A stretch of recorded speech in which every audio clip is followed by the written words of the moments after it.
Hüseyin'i, Murtaza Heyder Kur'an Hüseyin'i.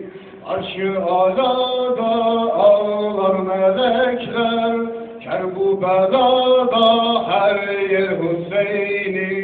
Arş-ı alada ağlar melekler, Kerbela'da kurban Hüseyin'i. Ağam Hüseyin, İmam Hüseyin. Cevap.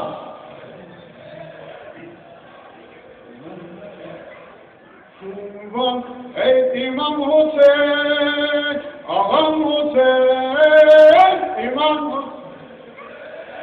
Sultana kurban, kahraman Hüseyin, Hüseyin vay, vay, vay, Hüseyin vay, vay, vay.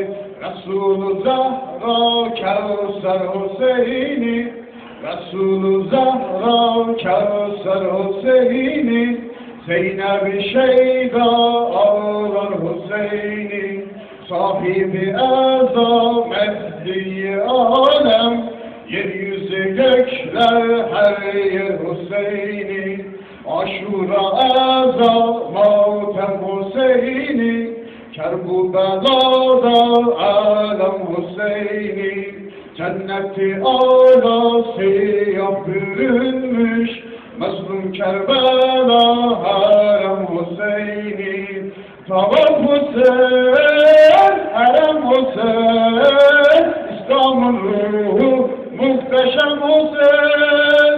Şiar Hüseyin, vakar Hüseyin, ey şehitlere iftihar Hüseyin.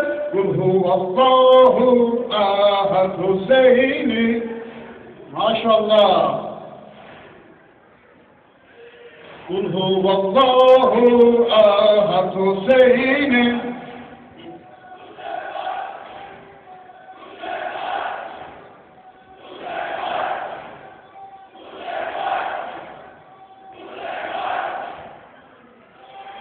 Kul huvallahu ahad Hüseyin'i. Kul huvallahu